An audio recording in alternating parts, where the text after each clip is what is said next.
Okay, I'd like to discuss app icon strategies.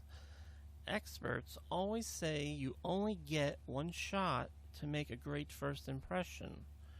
Your icon is the first thing that will draw users' attention to your app.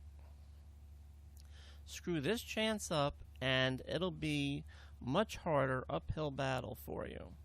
Most successful app developers have this in common.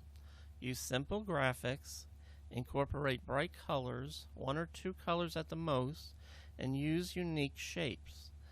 Apple uses icon required 2048 by 2048 pixels and 57 by 57 pixels for mobile devices. The iPad is 2048 pixels wide by 1536 pixels tall, whereas Google Play Store uses 512 by 512 pixels and mobile devices 48 by 48 pixels.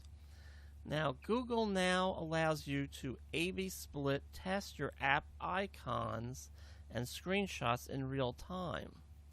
It's super important to always split test everything, especially your app icon here.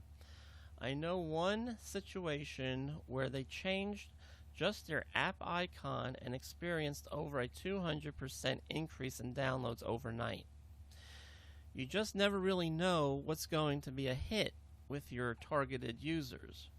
That's why I want you to have several app icons created and then split tested to see which app icon is going to deliver you the most downloads and reign supreme. Alright, here are some tips for both Apple and Android.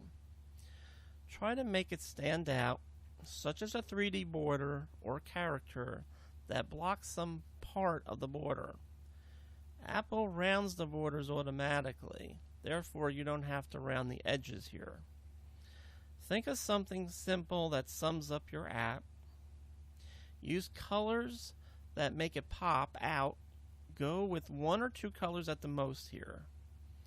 Always make it consistent with your app design. Don't forget about details here. Users will see a small icon, but it also has to look great when scaled as well. Please keep trends in mind here. You don't have to follow them rigidly, but they are trends for a reason. Also, always remember it's not just for an app store. It will also be displayed on your users' phones or tablets. Try and give them something they will love to see on theirs. Never use words. They won't be visible on a tiny icon anyway, so avoid text here. Never use a photo. Try an illustration instead. I want you to be creative yet simple here. Test your app icon on different wallpapers to see how it stands out, to simulate how it will look like against different wallpapers one might have on their device. Test your app icon on a solid background color first and not a gradient. And lastly, split test your app icons. I can't stress that enough. Okay, I'll see you in the next lecture.